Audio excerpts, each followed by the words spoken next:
Major funding for Election 2022 Arkansas PBS Debates is provided by AARP Arkansas, with additional funding provided by the Arkansas State Chamber of Commerce. From the campus of University of Central Arkansas and the studios of Arkansas PBS, it's Election 2022 Arkansas PBS U.S. House of Representatives District 2 debate. Stand by, Jim, in 5, 4, 3, 2, 1. Up on Jim and cue Steve. And hello again, everyone, and welcome again to Debate Week here on Arkansas PBS. At this hour, the candidates for Congress in Arkansas's 2nd District, and they are, in alphabetical order, the Democratic nominee, Dr. Quintessa Hathaway, the Republican candidate and the incumbent, French Hill, and the Libertarian candidate, Michael White. The questions for the debate will be coming tonight from, or during the debate, from independent journalist Steve Bronner, from Christina Munoz of Arkansas PBS and Natural State Update, and I'm Steve Barnes. The rules for the debate, all agreed upon prior to the debate by the candidates. Each nominee will have 1 minute to respond to questions. The candidates will then have 30 seconds for rebuttal if they elect to use them.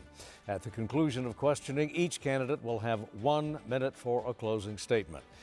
The order of candidate appearance, the order of everything, was determined prior to the debate in a drawing that was overseen by the candidates or their representatives. Our first question will come from Steve Bronner, and it is addressed first to Dr. Hathaway. Dr. Hathaway, on October 3rd, the national debt reached $31 trillion. Since then, it's already increased another $100 billion. And for perspective, $31 trillion is $94,000 for every American man, woman, and child. What should be done? First, I'd like to thank Arkansas PBS for this opportunity to be able to debate against my colleagues, because I do consider them to be my colleagues, for we are all working toward the exact same mission to love and live Central Arkansas. Now, when it comes to addressing the national debt, it is a disaster. It is something in which ought to be addressed wholeheartedly by the chambers of Congress. There are some things in which we can do to address the national debt, such as, 1, grapple with this issue of inflation. There are also some things that caused us to be in this situation. 1, it goes back to when we were in a surplus. We had a surplus under President Bill Clinton. Then we had 2 wars, the Iraqi and Afghanistan war. We've also had unfunded mandates, which caused us to have this issue, as well as other presidents have also contributed to the national debt. Doctor, I have to call time there. Mr. Hill, you have 1 minute, sir. Thank you, Steve. I too want to thank AETN and PBS for hosting the debate. Great to be with my colleagues on the stage today. Look, this is the fundamental issue that I think challenges the future of our country, is our debt. And our debt has almost doubled in the time I've been in Congress, and most of that growth was as a result of the pandemic and President Biden's spending following the pandemic. What do we need to do?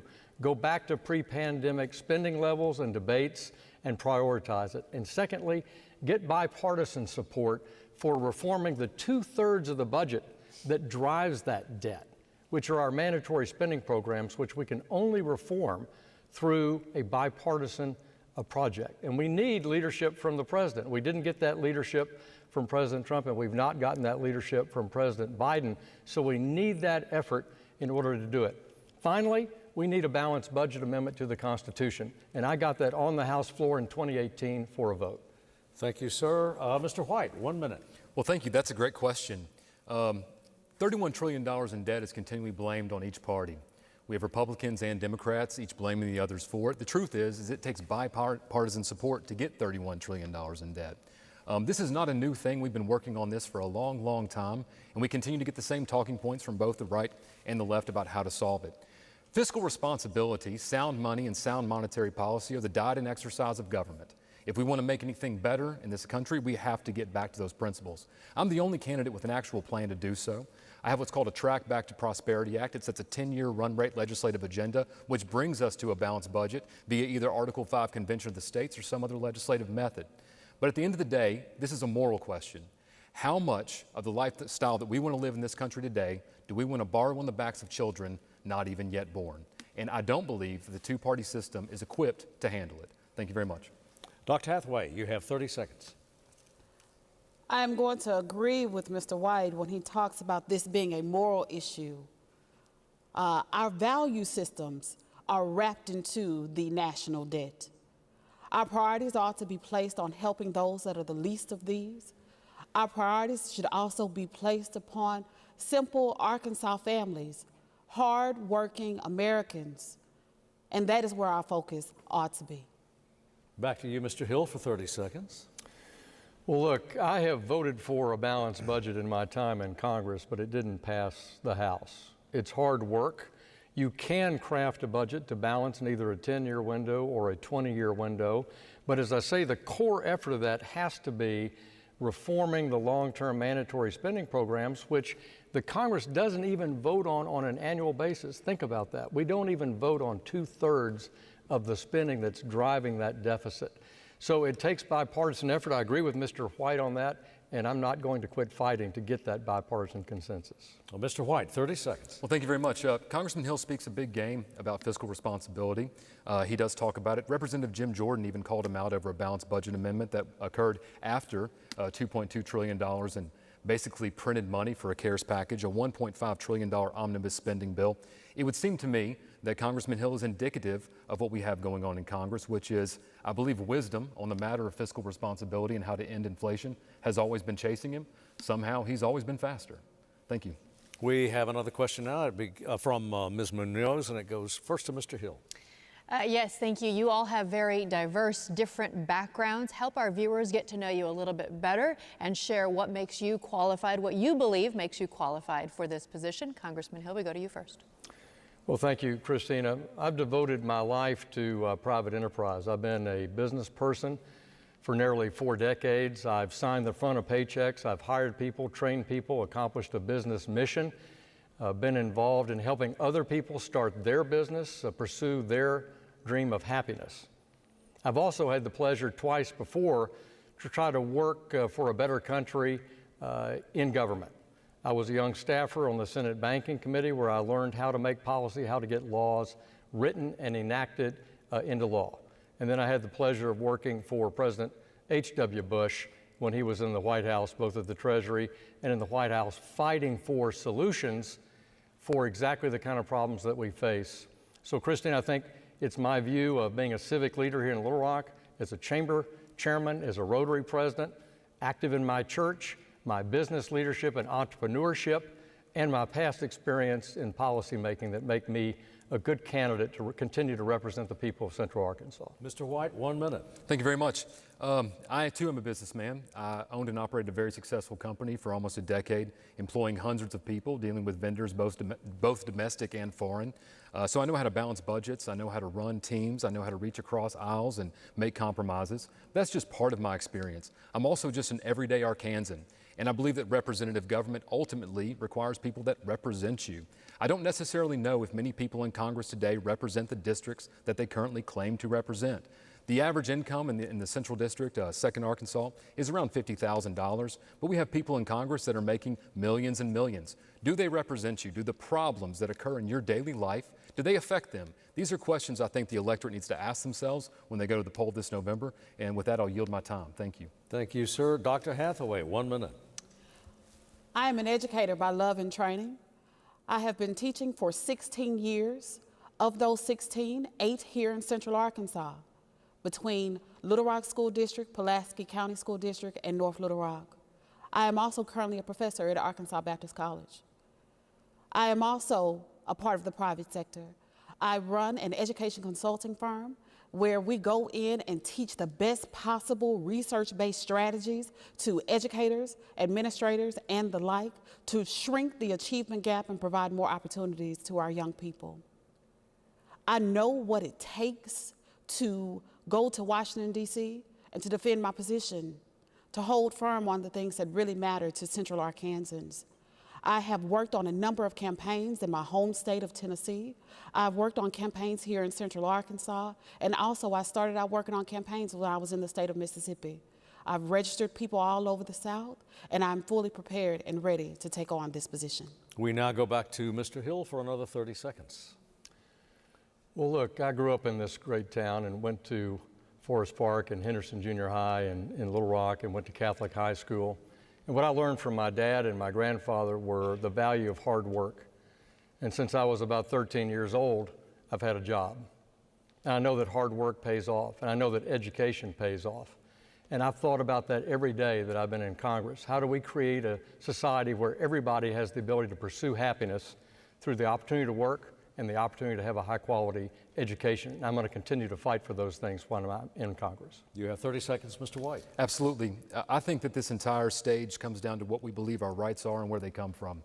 I personally believe that you were born with your rights, that you were born into this universe with them, that government's only job is to secure them, and that I don't believe a government has to be that large or that complex to do that job.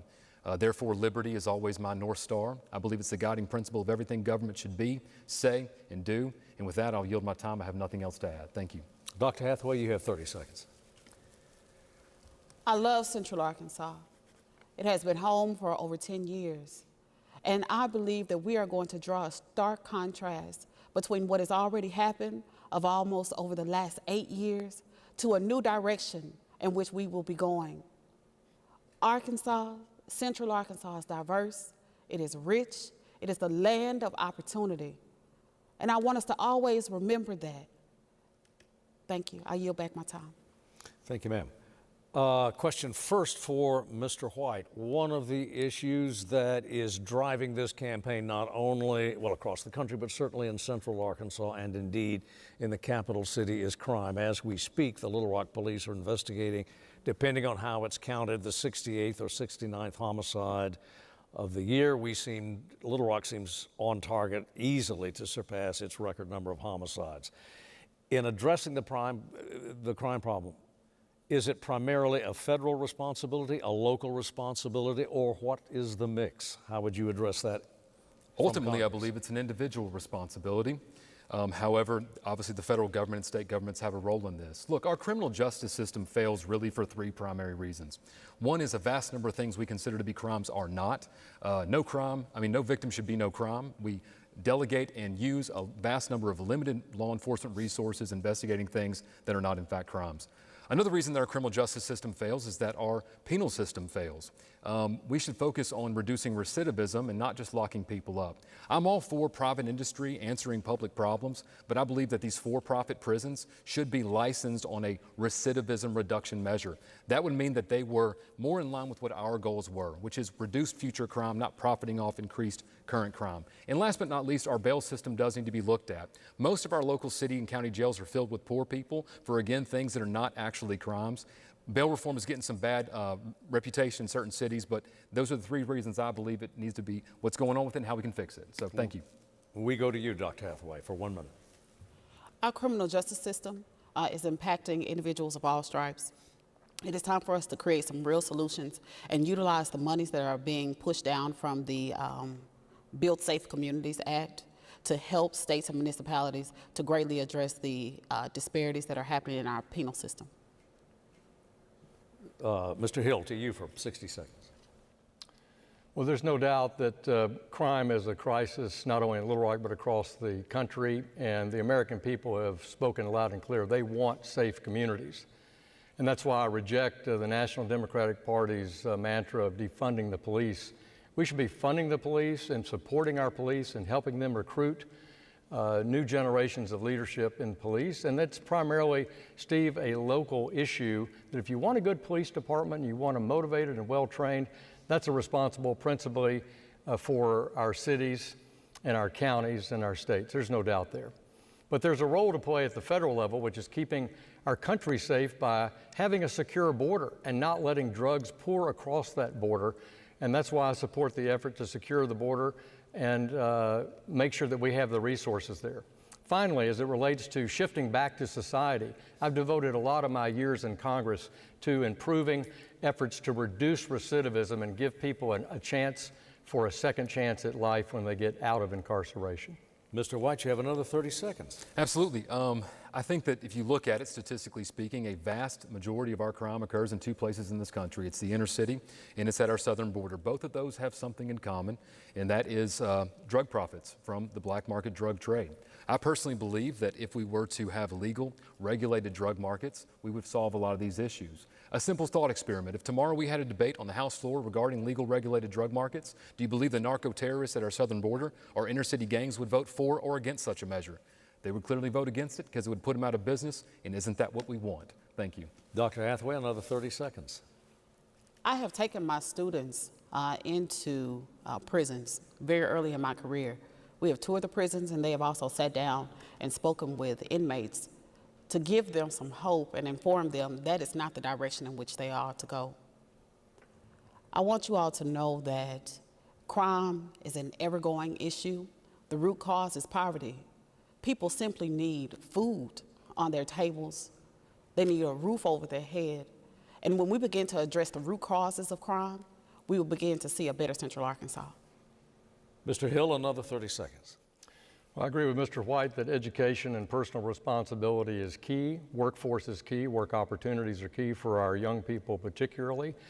But this issue that I think the most about is how do we get people who are coming back out of prison, 10,000 a year in this state, give them opportunities to be drug and alcohol free and have skills to get back in the workforce. As to drug legalization, I don't support drug legalization because I think we've seen from the experiment in some states that illegal drugs grow when you have legal drugs in a state like Colorado. Mr. Hill takes the next question first, and it comes from Steve Brawner. Representative Hill, what are the primary causes of the current inflationary environment, and what should federal policymakers do about it? Right. Well, thanks, Steve. I think the principal drivers of inflation, and this is the largest, the highest inflation we've had in 40 years, and it's a thief. Inflation is a thief. It takes from those on fixed income. It takes from our hardest working families. And at the source of it, it is a federal responsibility for two principal reasons. First, the Federal Reserve during the pandemic dropped interest rates to zero and began printing money, if you will, $120 billion a month. So we had a very accommodative monetary policy, and then we spent extensive amounts of money to fight the pandemic. When President Biden came into office, he was told by Democratic economic advisors like Steve Ratner or Larry Summers, don't double down and keep spending money at this rate or you're going to unleash inflation. So a loose monetary policy at the Federal Reserve, too much spending by the federal government and the fiscal side, in my view, are the principal drivers of inflation. A third issue is the supply chain impact from the pandemic. Mr. White. Thank you so much. Yes, the number one cause of inflation and the only cause of inflation is deficit spending by Congress. It essentially works like this. Congress spends beyond its means. That creates a deficit.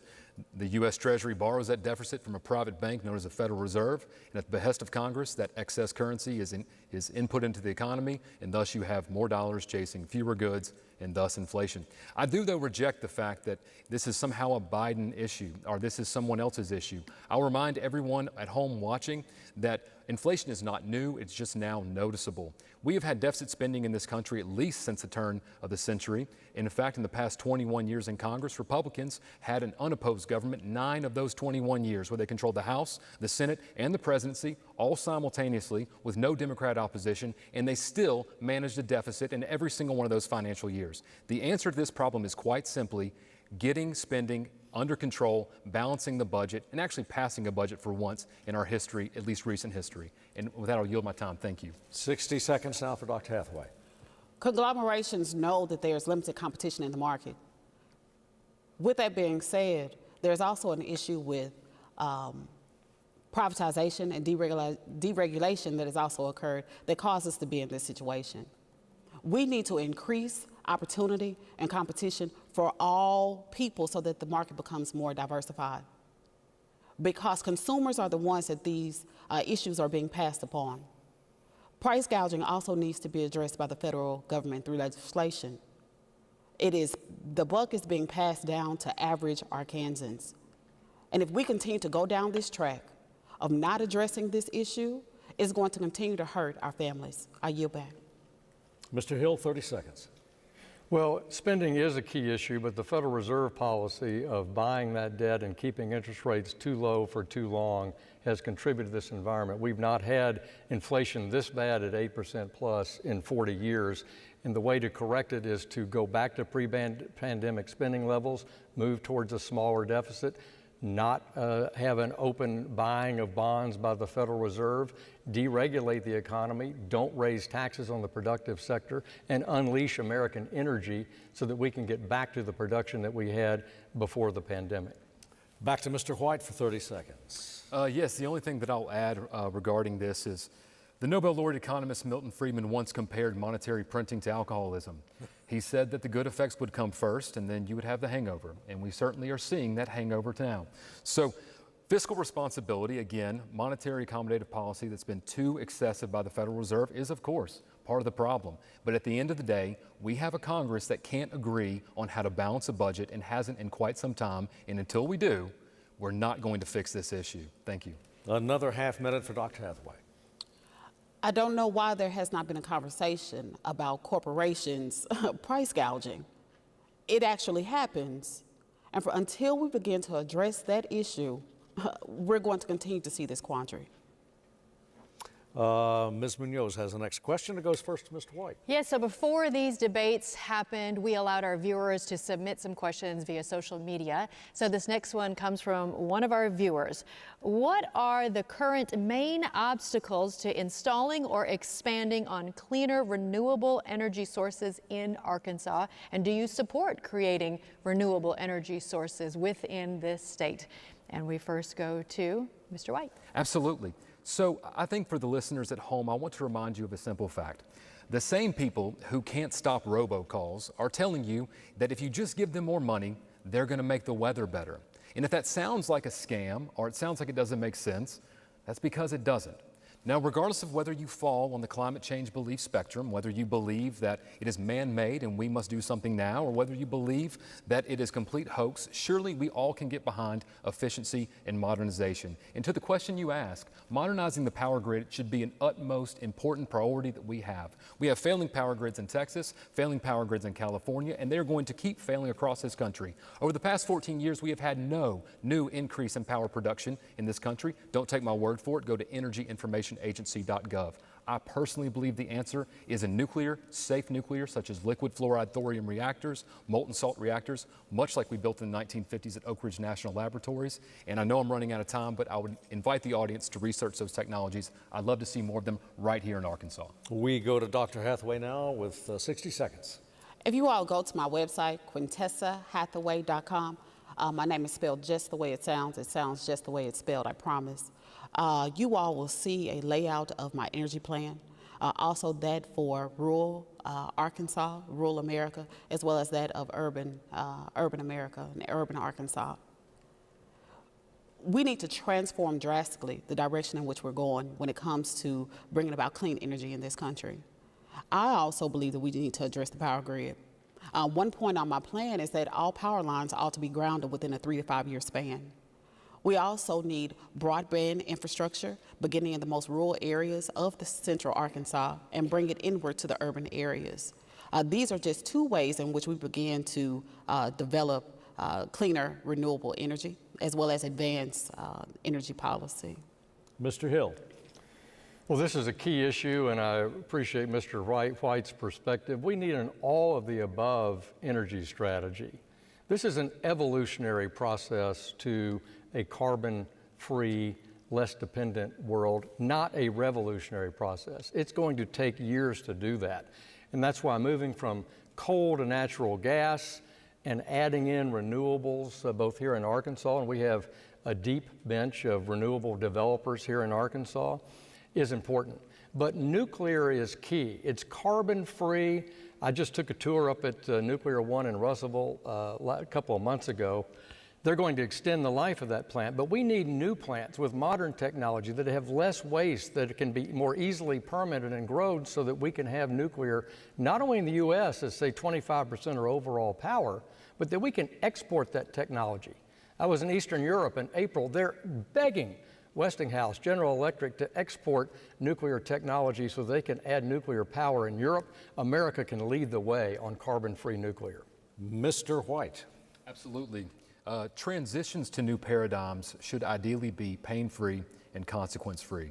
They should not be chaotic, abrupt, or forced. So part of this entire discussion that we're having about renewable energy, cleaner energy, let's not forget American oil production. We need to unleash it. We need to increase it back to pre-pandemic levels. We were producing roughly 13 million barrels of oil a day in November of 2019. We have not retaken that trend since then. I think that's a failure of the current administration and a failure of Congress and a failure upon the American people, and they're the ones suffering the consequences of it. With that, I'll yield my time. Thank you. Dr. Hathaway. At one time, America was the #1 petroleum producer, and that has occurred on more than one occasion. We can do that again. It's going to take corporations using their full power in order to pump every single day to maximum capacity so that we can become a more energy independent country once again. And Mr. Hill. Well, we were energy independent. We were producing 13 million barrels a day. We were exporting liquefied natural gas all around the world. Europe desperately needs it today. And then Joe Biden was sworn into office. And on his first day, he canceled the Keystone Pipeline. He canceled leasing on federal lands. He canceled leasing offshore. He's put up regulatory barriers against fossil fuel. He campaigned against fossil fuels. And he's done everything he can regulatorily to block that. And now we have his efforts to make sure they don't get financed either by Wall Street or the commercial banks. He's made a big mistake, and the lack of production is at his feet. The next question goes first to Dr. Hathaway. America is making significant, in the billions of dollars, contribution to the defense of Ukraine. And the administration wants to keep that, the State Department and the administration wants to keep that aid flowing to Ukraine, says it is absolutely essential. There is apparently a significant movement in the Congress, in the Republican conference at least. The minority leader says that it's going to be more and more difficult to muster support for that. If you were in Congress, would you vote for continued support, aid, financial aid to Ukraine? I hope that we can begin to come back to Central Arkansas issues and not just discuss what is fighting, the infighting that has happened between the Republican and the Democratic administrations in Washington, D.C., and putting us in a position where we have to continue to defend Joe Biden and his record. Point one. Point two, I do not want to see our brothers and sisters from the 489th, Camp Robinson, Camp Pike, the Jacksonville Air Force Base, to have their blood spilled in the streets of Ukraine. At all. We are up against, as a country, against a tyrant, a dictator who is dangerous. And I would rather see us put our treasure into defending and protecting and walking alongside our allies and our partners in the region, as opposed to going over to Ukraine, where we may have a loss of life. Mr. Hill. Well, I have supported American aid along with the other 50 countries that are supporting Ukraine to defend itself and its sovereign territory against the brutal, illegal invasion by Putin. Nobody's checked Putin for 20 years, starting with President Obama, who let him take over Crimea. He paid no real economic, diplomatic, or financial cost from that. That is what has led to the conditions that we have on the ground. So if we had done our job on the front end, we might have had a different outcome here. But he invaded, and we should back that, because if you let Putin take Ukraine, he's not going to stop in Europe. And you're also sending a message to other authoritarian dictators like the Chinese Communist Party that America's not on the watch with our partners. This is an important issue, and it's important to the American people that they recognize the risk of Putin's invasion. Mr. White. Thank you. Arkansas, please listen to me very carefully. The same people who lied to you about weapons of mass destruction in Iraq, the same people who took 20 years, went through 4 presidents, trillions of dollars, billions worth of military equipment on the American side, thousands of American lives, to accomplish the insane task of turning Afghanistan over from the Taliban back to the Taliban are now telling you that you must support a war with Russia. It's the same people, they just have different puppets. One of those puppets, in my opinion, is Congressman Hill. I find it morally repugnant and disgusting that any Congress in this country would be willing to run the nation's credit card for a cash advance, guaranteed by future generations not even yet born, send hundreds of billions of our money, borrowed money, across the ocean, while we have veterans right here in this country coming back from 2 previous unjust wars we are not taking care of. With Michael White as your congressman, I will take care of Americans and our veterans first. That is not selfishness, that is not being an isolationist, that is being a servant, which is exactly what this position is supposed to be. Thank you. Another 30 seconds for Dr. Hathaway. Geopolitical policy and national security is paramount. We have to do more when it comes to not being the world's police force. Militarism is something that America has continued to be involved in for over 70 years now. The historian in me really wants to teach some more about this. I yield back my time. Mr. Hill, you have another 30 seconds. Well, it's precisely that we don't want to send American troops into Europe, that we stand up to a thug like Putin and support Europe in backing Ukraine to get him out of that country. December 7th, 1941, 9/11, these are things we can't ignore when the thugs are at work in the world. America is a leader in the world. We're backing Europe in their effort to make sure that Putin does not take over the sovereign country of Ukraine. Another question now from Steve Bronner goes first to Mr. White. Oh, I'm sorry, you have a rebuttal. I apologize. I do. Thank you very much. Congressman, from where I sit, I don't necessarily know if you stand with Arkansas, or if you stand with America, or even if you stand with Ukraine. It seems to me that you stand with Raytheon, Lockheed Martin, General Dynamics, and any other large defense contractors who were lucky enough to cozy up with you financially. With that, I will yield my time. Thank you. Well, now, Mr. Bronner. Mr. White, why do so many people not trust the results of the 2020 elections? And what should be done to restore that trust for this election and then for the following presidential election? Thank you so much. I think a better question is, why don't people trust the government to begin with? What we're seeing with the election of 2020 is a symptom of a long occurring problem. We have a two-party system more focused on power and control than they are on actually solving problems. And so every 2 to 4 years, we fight this miniature civil war where one side says, if you vote for me, I promise you utopia, and if you vote for the other person, I promise you Armageddon. We will make a better system when we start to remove the unjust powers from government, as opposed to fighting about which side gets to wield them. That will increase trust in the government and the process of the American people. I personally believe the only way that will ever happen is if there's a viable third party in Congress where no one holds control. The Founding Fathers understood the power of 3. That's why they gave us a triune government, legislative, judicial, executive, and I believe that same sort of balance should be mirrored in Congress. And if people start voting differently, we'll eventually get there. Thank you very much. And now to Dr. Hathaway for 60 seconds. The issue is that Arkansas is at the bottom tier when it comes to voter registration, voter participation, and voter turnout. I suggest that here in this state, we have same-day voter registration, that we have opportunities for people to get the absentee ballot without having to explain themselves, automatic voter registration for 18-year-olds, actually expanding the tent of the electorate so that we have greater integrity and confidence in the electoral process.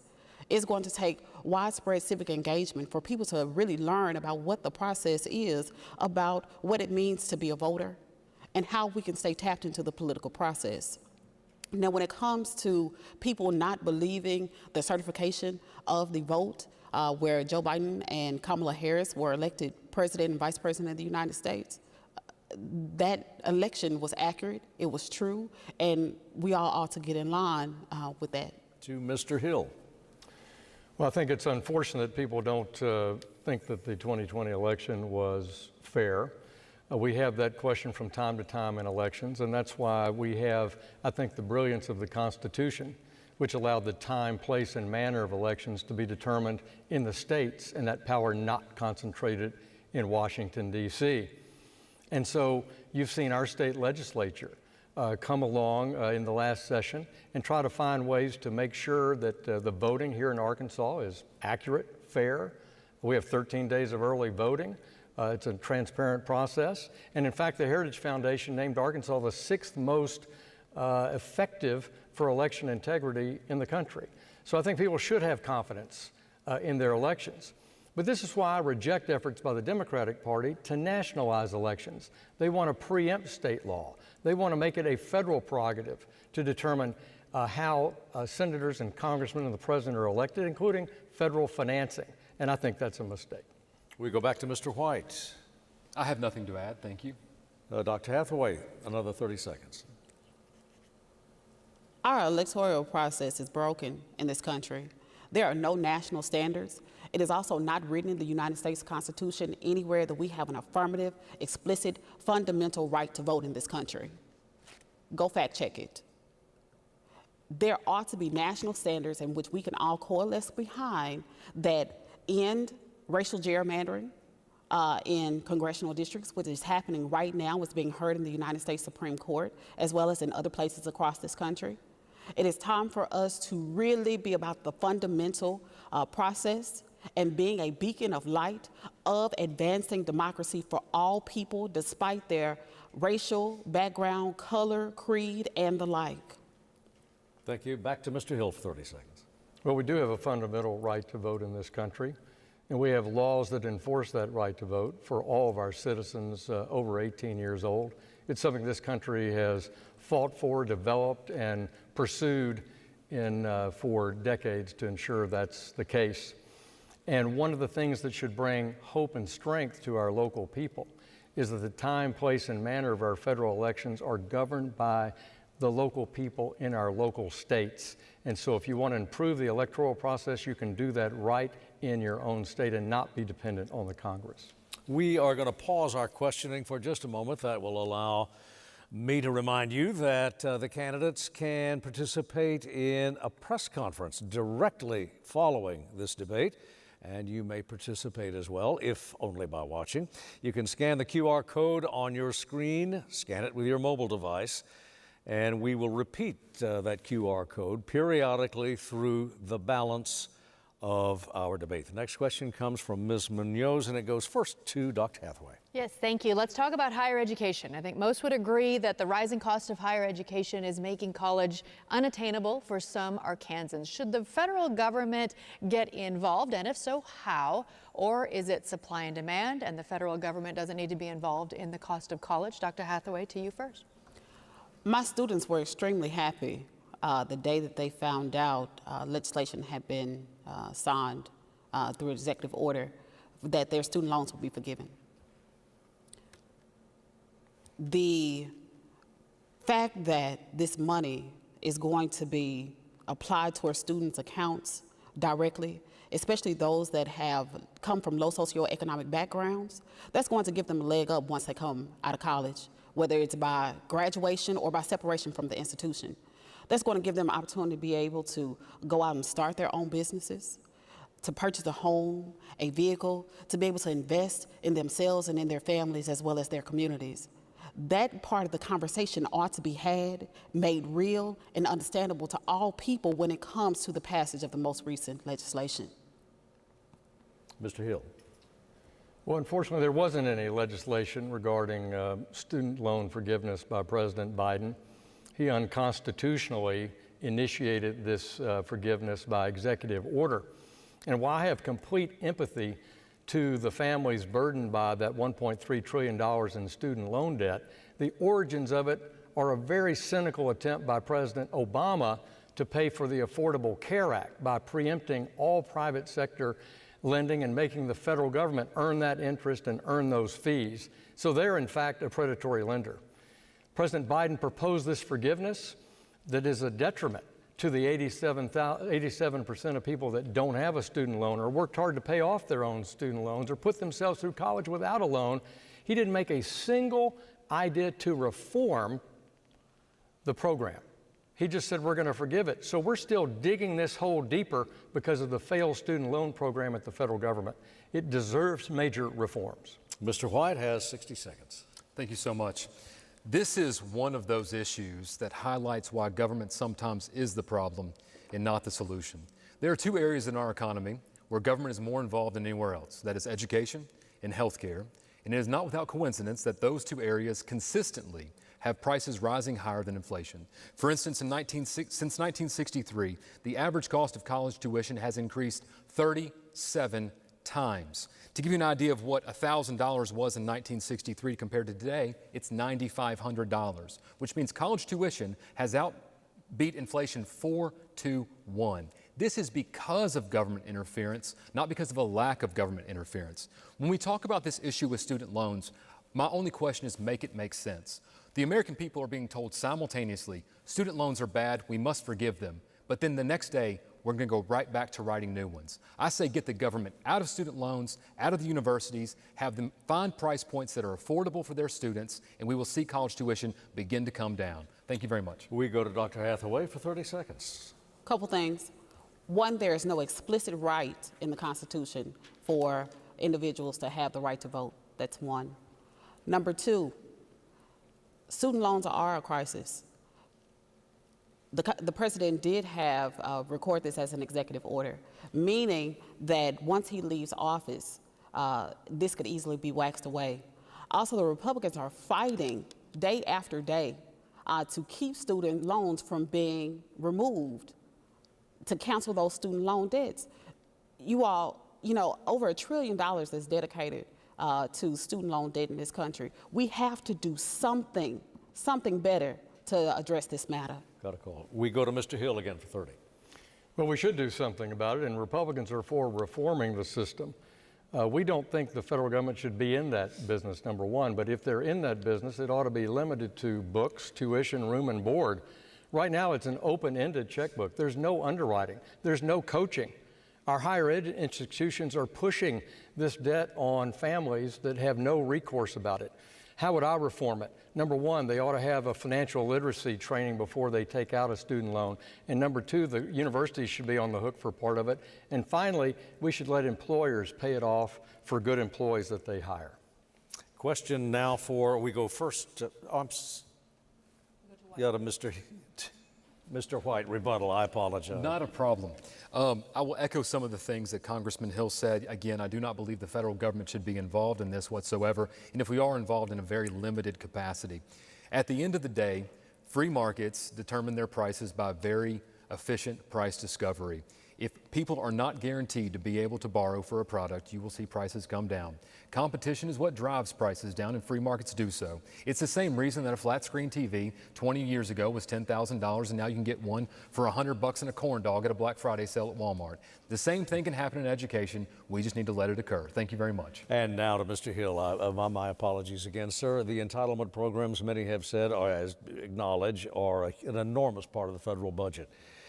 You have a debt ceiling vote coming up in Congress. One of your colleagues from Arkansas says that default ought to be an option, something on the table in case there cannot be a fiscal agreement in terms of capping entitlement spending. Do you agree with that? And if I may ask, sir, should the entitlement budget be restored to return to the discretionary budget? Good questions. Well, first, I don't think anyone in Congress, and I don't think any citizen wants to see the United States default on its debt. So I'm not sure who said that or under what circumstances, but I don't believe anyone in Congress has an operative thought process that they would allow the federal government to default on its debt.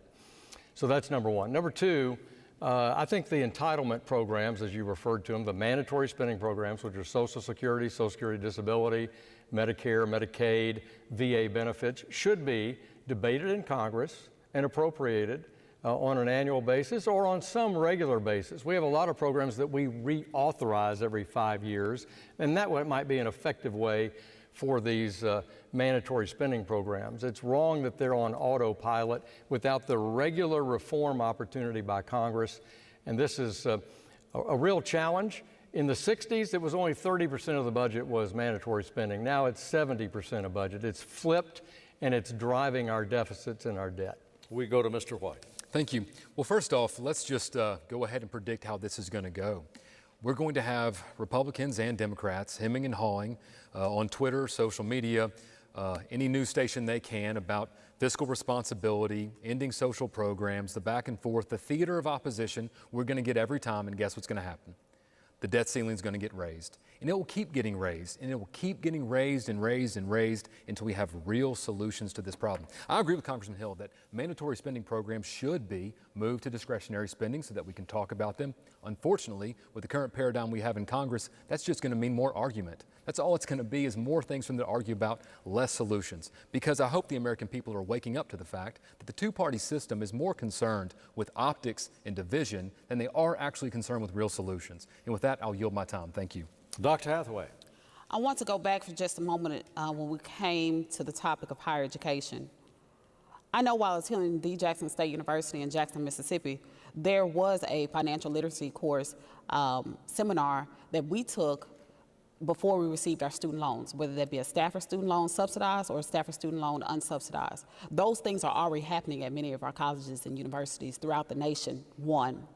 Secondly, the students up at PTC, UAPB, Shorter College, Philander Smith, Arkansas Baptist, those students all throughout the 2nd Congressional District, free college ought to be an opportunity for you, period. We can do this hard thing to address student loan debt as well as free higher education.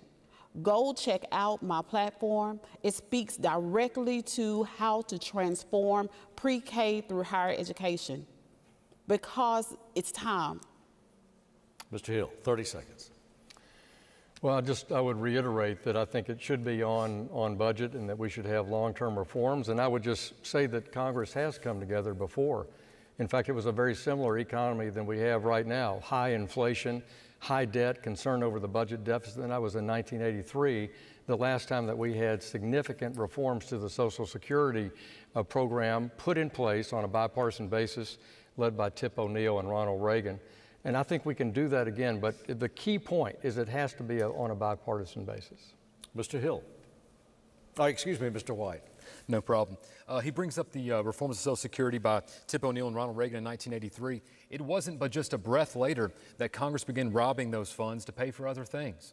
So it seems to me again that this was only further evidence of the fact that this two-party system does not know how to fix problems, and it can't fix problems. And until we have a third party in Congress, we're not going to fix these very difficult situations. Thank you very much. Dr. Hathaway.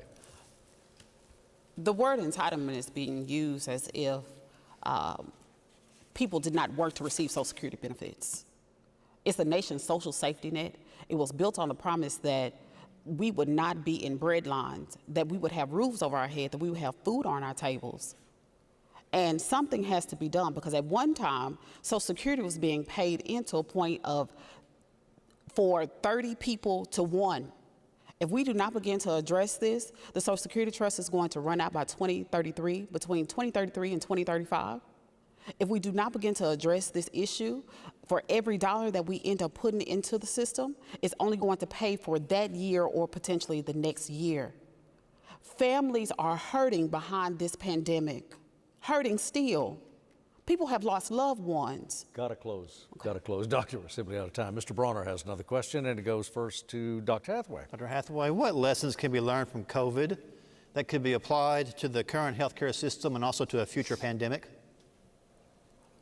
The COVID-19 pandemic in 20 and 21 and 22, let's add that all together,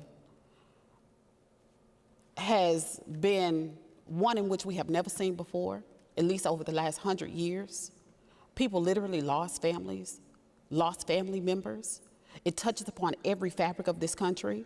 It created a public health crisis. It created an educational crisis. It created a global economic crisis.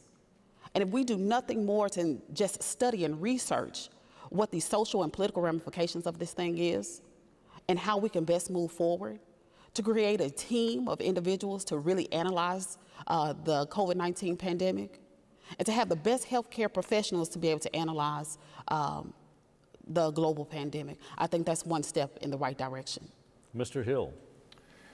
Well, the pandemic taught us a lot, and we're much better prepared if we do confront another pandemic. And some things that I think are good takeaways are, one, the concept of telemedicine and telehealth and the use of high-speed broadband for distributed learning and distributed health care. This was a real catalyst there, and you see that with the federal government's partnership with the states to expand broadband. Next, I think workforce management. How do we plan as a workforce for a public health crisis? And I think you have a lot of independent thought there from a workplace point of view, how to do that going forward. And finally, is supply chain resiliency. We found we were too dependent on China and foreign people for pharmaceutical inputs, for our PPE, our materials around healthcare. It was frightening. And I had a bill in Congress that's passed the House 3 times, still in the Senate, to reshore and refine our planning for our medical supply chain. I think that's essential. Mr. White. Thank you so much. The entire COVID pandemic somewhat hits at the heart of libertarian philosophy, which I can basically sum up for the viewers as: we don't hurt people, we don't take their stuff. We should stand on principle when we believe that personality and predictions are going to fail us, which they often do. And I feel, unfortunately, in this matter, most of DC and Congress failed to stand on principle. We ran into fear, and many people were saying our response to COVID was going to be worse than the virus itself, and I think now we are being proven correct. However, I don't believe we should cry over spilled milk. This is about what we can do moving forward. So number one, stand on principle. We don't shut down 500,000 small businesses. We don't ruin the economy behind it.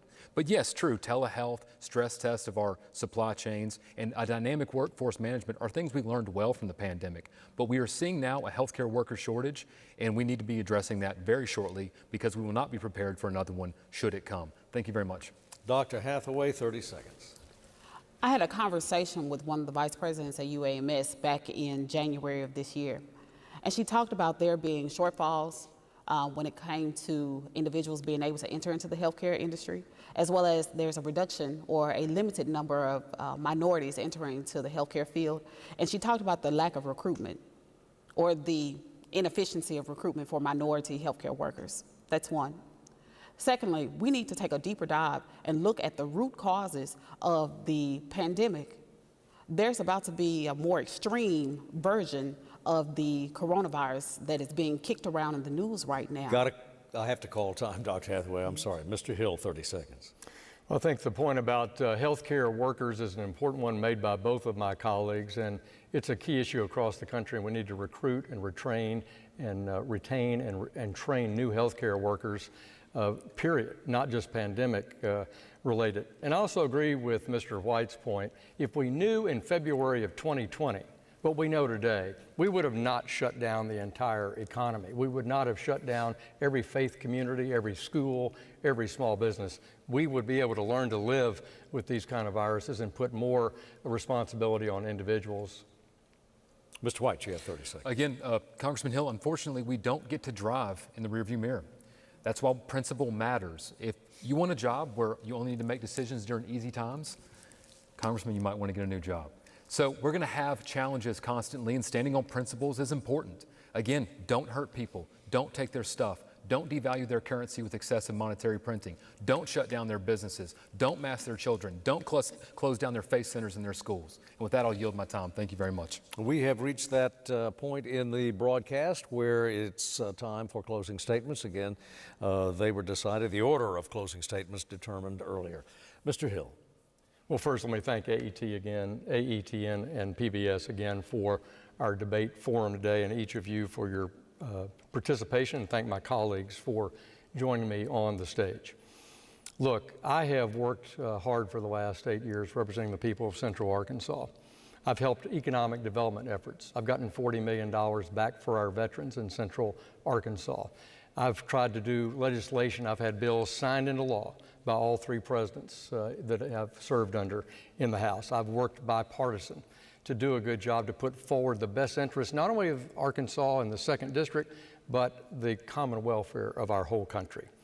I'm running for re-election because I think the American people want us to make that commitment to America of an economy that's secure, our communities that are safe, a border that is secure, that our individual liberties are in fact protected. That is the top objective of the federal government. And finally, that we hold this government accountable and that we do that in the right way. And I appreciate the vote, and I hope people will support me for another term in the House. Thank you, sir. Dr. Hathaway, 1 minute to close. Central Arkansas, I am a fighter. I've been one all of my life. I know what it takes to pull yourself up from your bootstraps. I come from some very humble beginnings, the housing projects of Nashville, Tennessee, and I know the power of education. If given this blessing and opportunity to represent you on Capitol Hill, we are going to speak truth to power. We are going to do everything possible to restore democracy and bring sanity and humanity to the political process. This is not just a conversation that we are having today, but I truly want to be a part of the process to bring positive legislation down to families in Central Arkansas. I need you, to the youth professionals, to all those that love freedom and democracy in this country. It's time for us to chart a new course. It is time for us to march forward together and do a new thing in Central Arkansas. It's time for us to see the daylight in Central Arkansas. Thank you. And Mr. White, 1 minute. Thank you. Arkansas, in the Declaration of Independence, you will find these words: that to secure these rights, governments are instituted among men, deriving their just powers from the consent of the governed. Therein lies the problem.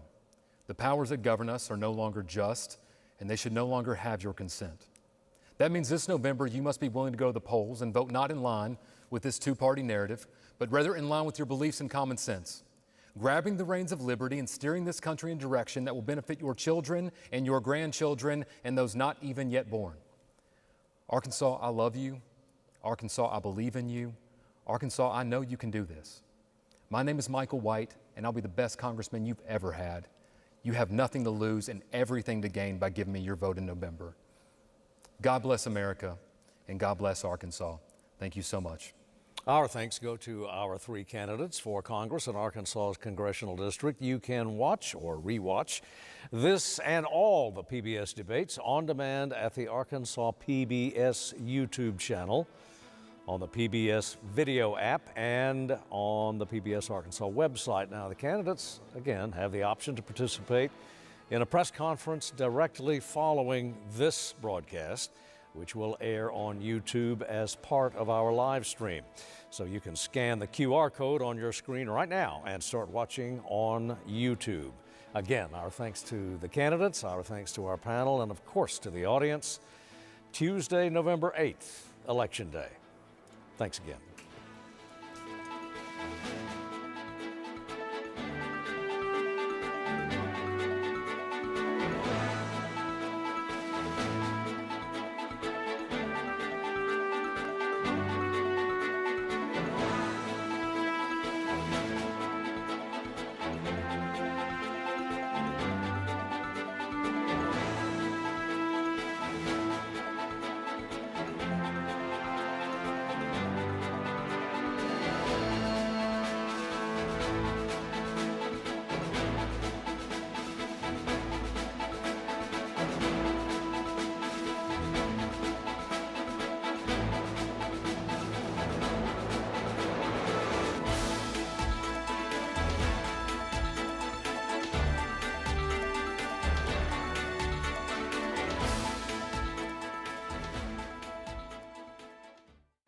Major funding for Election 2022 Arkansas PBS Debates is provided by AARP Arkansas, with additional funding provided by the Arkansas State Chamber of Commerce.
come out of these shoes. Let me do that. Don't shoot my feet. Let me put them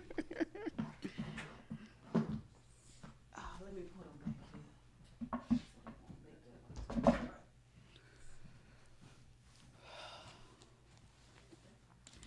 Well, start with just your overall thoughts on the debate and how you think it went.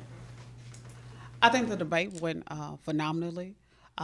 We have three formidable candidates seeking to be the congresswoman or congressman for the 2nd Congressional District. I also truly believe that it's time to change course. The 2nd Congressional District is the most stratified when it comes to racially, socioeconomic status. The racial gerrymandering of the 2nd Congressional District is just a travesty. We have not created equal opportunity for all people of the 2nd Congressional District to be represented. It is even 3 cases pending right now to address this very matter, and it puts voter suppression on the front line here in the 2nd District. You talked about having some plans online on your website. Yes. Specifically about your energy plan, I believe. Yes. Could you just go more into that? So the energy plan, one piece is us transforming from this high petroleum-based society to doing more things related to solar, also nuclear energy. I do agree with some of the things in which the current congressman has proposed, as well as the Democrats as well. But we need to do a mass transformation of reducing greenhouse gases in this country to become not so dependent upon the things in which we've already been doing.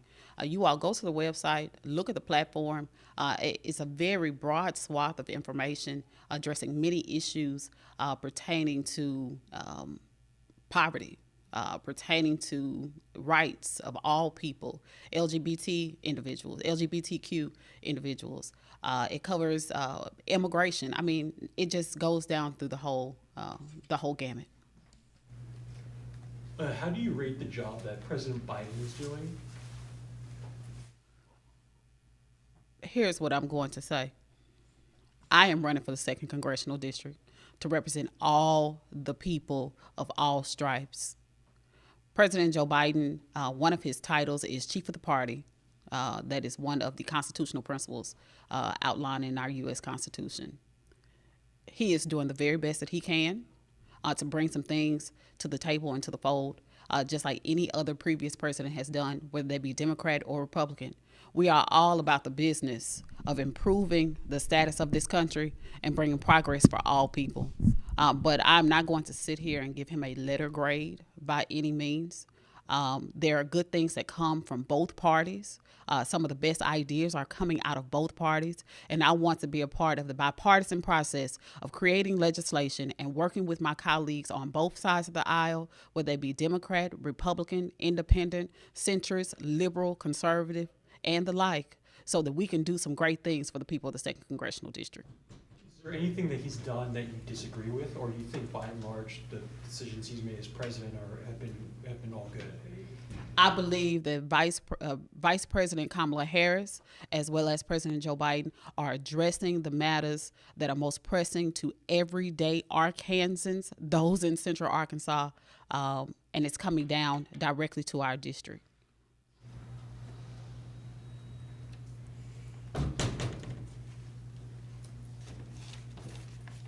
Anything else? That's all I have. I do want to add this much. I will be ready for this job come day one. I'm a researcher, I am a scholar, and whatever I am unfamiliar with, I am going to create a rock star team that looks like Central Arkansas and that looks like America. We are going to do some phenomenal work together. I've been to Washington, D.C. several times. I was most recently there in July to attend the Mary McLeod Bethune Symposium.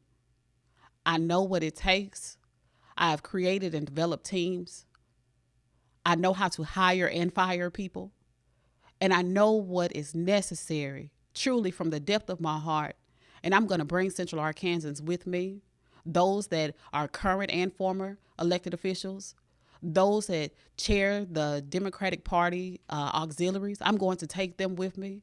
Arkansas is going, if given the blessing and opportunity, is going to Capitol Hill to represent all the people of all stripes, all creeds, all nationalities, all colors. We are going to be a snapshot of America.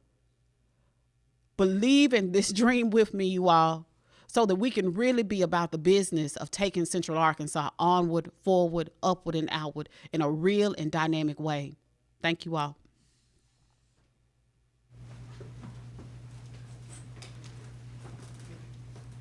All righty.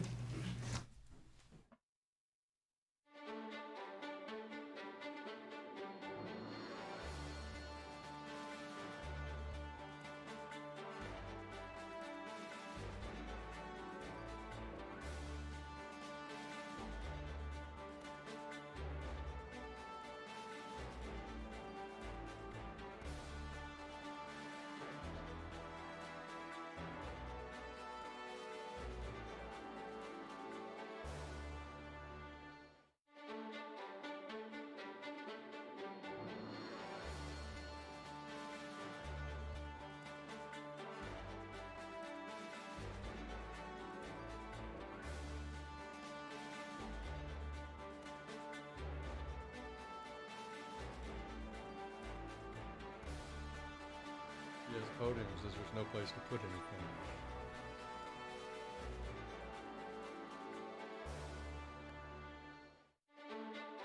What's on everybody's mind? So immigration, you talked about securing the border, but Yeah. President Trump ran on securing the border, building the wall. There was a Republican Congress, as you know, you were a part of it. Yeah. Republican Senate, Republican President. How come you don't have a border wall? Well, we do have a border wall, and we did expand the border wall significantly between San Diego and Brownsville. And I will remind you, the physical border security issue was a bipartisan priority starting back in 1992 when the first border fencing procedures started.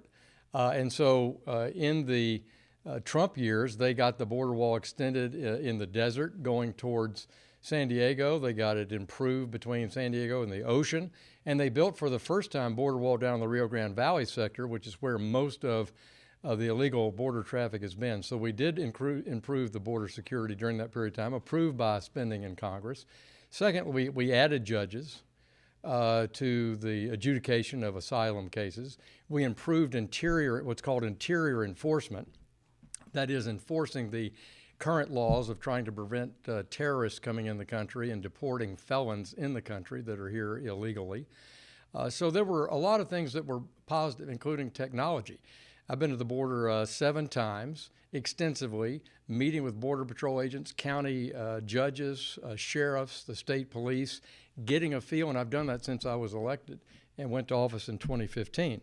Final comment on this point. In 2017, we had 2 comprehensive immigration reform bills that did get to the floor of the House, written by Republicans, Bob Goodlatte of Virginia.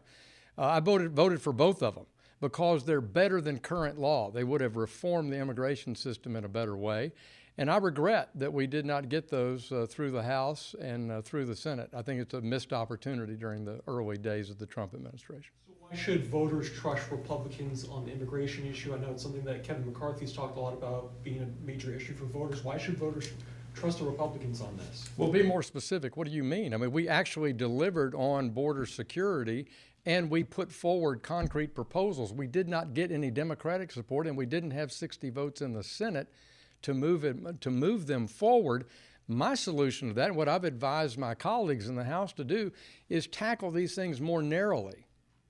Let's reform the credible fear definition for trying to seek asylum, and let's do that. But you've got to roll the clock back and look at January 20th. The things that were working that made the border more secure at the end of the Trump administration, Mr. Biden undid in the first few days of his administration, which has created 3 million border encounters by the CBP, the state of Texas spending hundreds of millions of dollars to secure their own border. We're paying fees for border construction that we were approved that had federal spending that isn't being done. We're paying construction penalties under the Biden administration. And he did away with the triangle agreements with the Central American countries and the Remain in Mexico policy that was put in place between the government of Mexico and the government of the United States. So Biden has undone policies that were working, and I think Secretary Mayorkas will probably lose his job over that in the coming weeks. Do you support impeaching Secretary Mayorkas? I don't think it's necessary. We're going to have him come up and testify before the committees. He's doing a bad job, and I think when the American people in the Senate see what a bad job and bad track record he has, I think he'll seek a new employment opportunity. What's the next question? You express support for Ukraine, and recently we've heard that President McCarthy is kind of saying that there may not be as much support for that in the incoming Congress. How do you see that? Yeah. Well, in the $40 billion appropriation for Ukraine that was brought, a recommendation by President Biden that did clear both houses, we did have, I think, around 60 House members that did not support it. And I voted for it, and I am for continuing the support for Ukraine. But here's how I think you build the case for better support, whether you're a citizen in the United Kingdom or a citizen in the U.S. And that is you transparently show in humanitarian spending who is spending what how, country by country, and show that coordination through the United Nations and through USAID and the European Union. Put it on a piece of paper. American taxpayers are contributing this. Here's what Germany's doing, the EU, Japan, Saudi Arabia. Lethal assistance. The United States dominates lethal assistance because we are the superpower. We are the driving force in the military strategy of NATO. So it's hard for us to have a less than large share on the lethal aid, but others can contribute funding towards that lethal aid. Let's show how that's done. Next, the Ukrainian budget is about 7 billion euros per month. Who is covering that between the EU countries individually, and the United States? And finally, on the subject of reconstruction, how might one look at reconstruction expenses there? So the point is transparency among all the great countries in the coalition backing Ukraine. I think that's a way to build that coalition, get more votes, have some transparency, and I think that's where Leader McCarthy was coming from. He said there's no blank checks for anything in Congress. We want accountability and transparency. I think that's what he was referring to. In Great Britain, a prime minister made some fiscally irresponsible proposals. There was a blowback, there were consequences, and she's gone after 44 days. How come that doesn't happen here? Well, in a parliamentary form of government, it's distinctly different from what the founders created in our Constitution to have our legislative, executive, and judicial branches. The founders looked at the parliamentary system. They grew up in a parliamentary system, and they rejected it from a coalition government point of view, where the executive and the legislative are in one party. And our separation of powers, I think, is better for the American citizens because of the check and balance. And we have members who serve elected terms in office, and that's not how the parliamentary system works. I mean, how come there's no consequences for fiscal irresponsibility here while there is there? Why are there no consequences here? Well, I think people have lost elections for bad fiscal decisions here, and I think parties have changed over bad fiscal decisions. I think you're getting ready to see that in 2 weeks when the Democrats lose control of the House due to the profligate spending of the Biden administration. Do you support Kevin McCarthy for Speaker? I do. You went and you talked about an all-hands approach to going and dealing with renewable energy, and you also went and talked about nuclear power and going up to nuclear one. And I wondered, so do you support having more nuclear power plants in Arkansas? I do, if it were appropriate. That's a decision made by the utilities, so Entergy would make that decision. But what they're doing at Arkansas Nuclear 1, which is 2 different reactors there in Russellville on Lake Dardanelle, that site was actually approved back in the 1960s for 4 reactors. So they do have the ability to do that. But what they're going through now is a permitting process to extend the life of those 2 reactors. I support that process. It's extremely expensive to do that. I mean, millions and millions of dollars paid by ratepayers of Entergy to do that. And I think this is an area where we could improve our energy policy by streamlining that permitting process to extend the life of a nuclear reactor. I think it's a mistake to decommission nuclear reactors if they're in good locations. If you have one that's poorly situated, 50 or 60 years later, that might make sense to not continue it. And I think the Biden administration agrees with that. Just yesterday, Patrick McHenry of North Carolina and I wrote Secretary Yellen asking her to press the European Bank for Reconstruction and Development to reconsider their policy whereby they won't finance nuclear. They have a stated policy not to finance nuclear development. This is a major export for us at GE and Westinghouse. And we now have, as my colleague, Mr. White, noted, small modular nuclear reactors that don't have waste, that are much easier to build on a much smaller footprint. And what America could do, I think, as a federal policy is, let's pick 2 or 3 best designs from the private sector and permit them in an expedited way. Not only would it benefit baseload power here that's clean and carbon-free, carbon emission-free, but it's an export opportunity for Asia and Africa.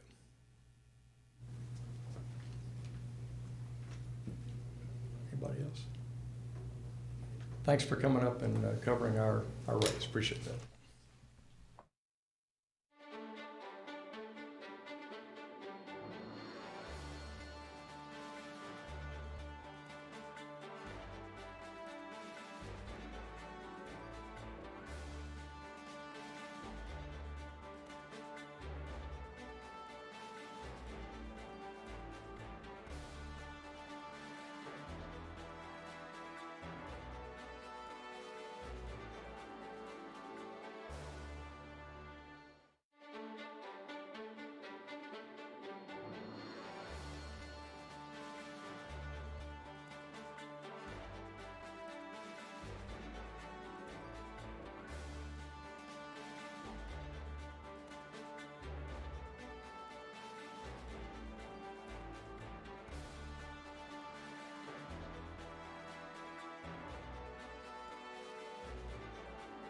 How y'all doing?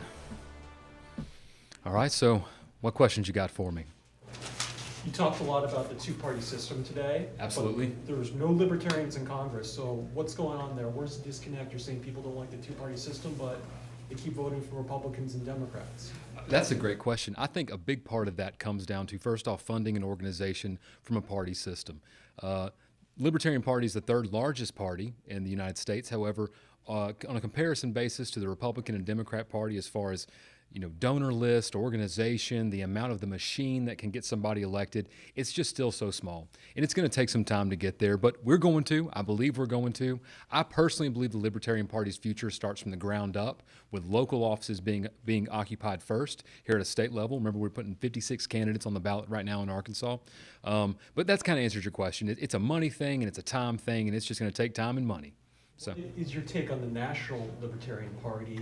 There's been issues going on there, the Mises Caucus. Where are you on some of that? Do you back the Mises Caucus in the National Libertarian Party? I think that that any change that is focused on trying to improve messaging and awareness of the Libertarian Party is good.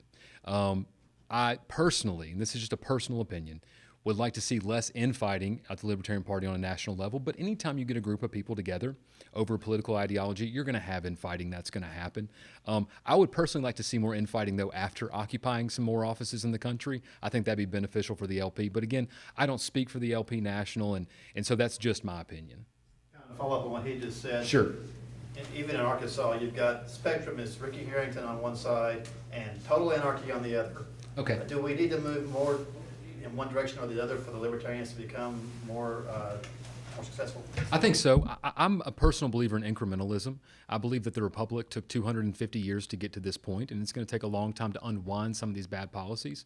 I personally am a constitutionalist. As you have well put, there's a wide variety of libertarians in the party with their current personal beliefs of how government should look. But yeah, I believe that we are better served if we have constitutionalists and individuals who are slowly wishing to unwind unjust powers from the state, as opposed to perhaps, as you've said it, anarchist or men anarchists kind of as on the party level. So, yeah. But where would you end up? Where we end up? I think we'd end up where I am, a constitutionalist, somewhere like that. I think that is a good balance. Again, I think that there is the libertarianism and the Libertarian Party seems to me to be the only party that gets painted with kind of a real wide brush as a part of its philosophy. Libertarian philosophy and it applied in government, I think, are two completely different things. For me, I view it as keeping liberty as a North Star, making that the focus of any decisions you're making inside the paradigm of the government you're dealing with right now. So again, incremental changes where we're constantly focused on the individual and the individual rights as opposed to constantly growing the state and the nation, basically.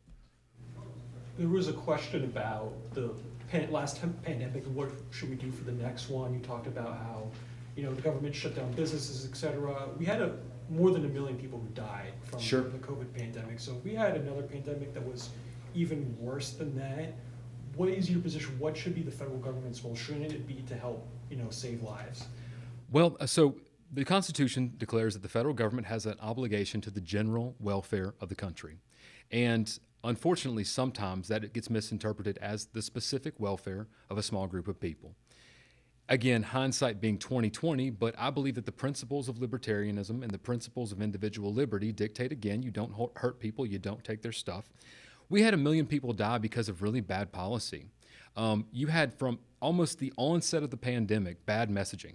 We were immediately lied to by public health officials, and they continued to.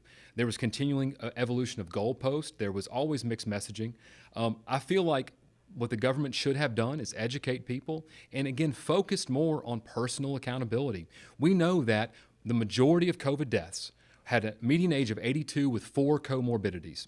I never once saw from a federal level messaging on eating better, exercise, reducing your blood pressure, trying to lose a couple pounds.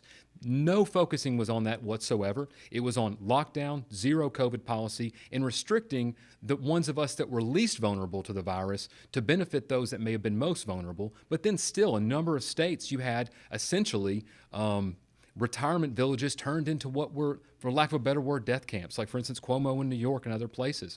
So I don't view any of the pandemic response as very successful at all. And I think that long term, you'll see that the damage done by government response to COVID will be ultimately worse than the virus ever was. People often want to compare and contrast public health and the economy. The economy is life and death.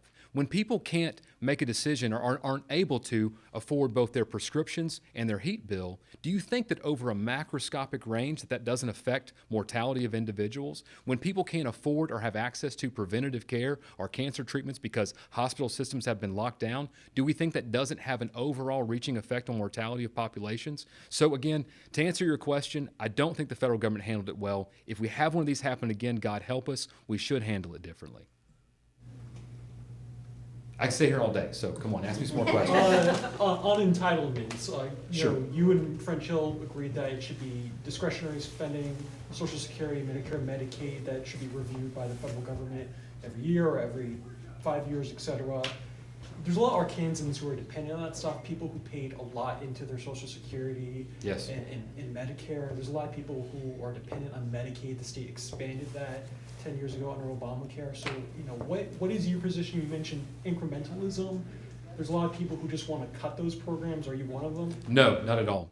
I am much more focused on ending corporate welfare than I am right now on ending individual welfare. There are people that rely on these programs that need them for their lives and livelihoods. They paid into them. They should be getting it. They should be getting their benefits out. The problem is that only government can take $1 trillion program and somehow create no returns and turn it into a Ponzi scheme only Bernie Madoff can be envious of. And it is a Ponzi scheme. If it was a private investment vehicle, Social Security would already been shut down in receivership and bankruptcy, and the people who formed it would be under the federal prison. So the way that we have to fix it is two parts, in my opinion. One is the people who rely on it, how do we guarantee that they continue to get their benefits paid out? And the two is young people like myself and you who are paying in, how do we unwind our participation in it in a way that we know, because we know we're not going to get our money out of it, right? So, no, I don't want to end it immediately, but it's going to take some significant work and some look at it. Part of my platform is efficiency experts applied to both Medicare and Social Security. I believe we can find ways, just in the way we're spending money now, to make them more efficient. You know, for instance, Medicare, half of the Medicare budget is administrative cost. Medicare is a $1.5 trillion program. That means $750 billion of it is administrative fees. Let's say that we can improve that efficiency by 40%. You're looking at roughly $300 billion that we could trim out of the Medicare budget right there. That's incrementalism. That's making something better a little bit at a time without drastically changing it or cutting people off from benefits that they need to live. Anything else? I'll be honest, I thought they had us in the first half, but we came back, you know. I've always wanted to say that in a press conference, so. No other questions? What's your business? What's my business? Liberty is my business. Yeah. I did. So I owned and operated Verizon Wireless stores for about a decade throughout Louisiana and Texas. We sold that company in 2016. Then I started a small firm called White Martin Capital Strategies, which focused on AI solutions for small financial firms. But now, really, I raise my children. I'm a realtor here in Little Rock, living a much more quiet life and focused on things like this, civil matters around liberty and libertarianism. Any other questions? All right. Well, y'all have a great afternoon. Thank you so much for attending. Have a great one. Thanks.